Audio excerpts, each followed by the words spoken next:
বিসমিল্লাহির রহমানির রহিম। আজ মুজিবনগর আম্রকানন মাধ্যমিক বিদ্যালয়ের সাধারণ গণিত ১ নম্বর প্রশ্ন সমাধান করব। ১ নং y equal f of x equal 3x - 6 by x - 3 একটি ফাংশন।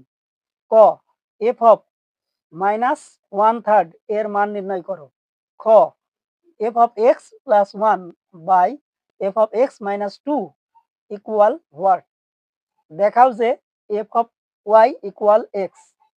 ক দেওয়া আছে f of x equal 3x - 6 by x - 3। অতএব f of -1/3 ইকুয়াল 3 করতে 3, x এর জায়গায় -1/3, -6 করতে -6 বাই x এর জায়গায় -1/3 -3। 3 3 কাটা, তাহলে -1 -6 -1 -6 3 লসাগু, তাহলে 3 লসাগু আর 3 মিলে যায়, তাহলে -1।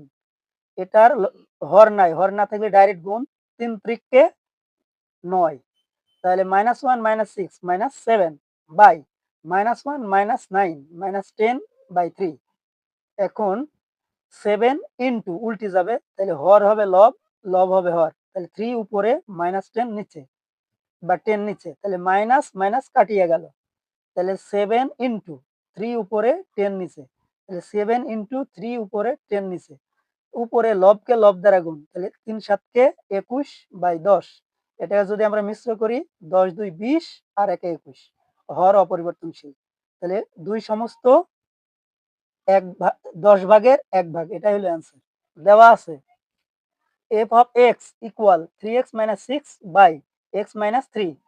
অতএব f of x plus 1 by f of x minus 2 equal f of x এর মান 3x - 6 by x - 3 plus 1 by f of x এর মান 3x - 6 বাই x - 3 - 2। এখন x - 3 লসাগু, লসাগু আর হর মিলে যায়, তাহলে উপরেটা বসে যায় 3x - 6। এখন 1 দিয়ে গুণ করি, তাহলে 1 আর x হয় x, 1 আর 3, তাহলে -3 1 3। নিচে x - 3 লসাগু, লসাগু আর হর মিলে যায়, 3x - 6 মাইনাস 2 আর x, 2x minus minus plus 2 3 6, তাহলে প্লাস 6 -6 কাটিয়ে গেল, তাহলে 3x থেকে 2x বাদ দিলে শুধু x, আর উপরে 3x প্লাস x 4x, 6 আর 3 9, নিচে 3x থেকে 2x মাইনাস করলে x বাই x - 3, উল্টে গেলে হর হবে লব, তাহলে x - 3 by x, x - 3 x - 3 কাটিয়ে গেল, 4x - 9 বাই x, এটা হলো answer. y equal f of x equal 3x - 6 by x - 3। এখন আমরা y সমান নিই 3x - 6 বাই x - 3, তাহলে x আর y xy মাইনাস 3 আর y 3y ইকুয়াল 3x - 6 আর গুণন করে।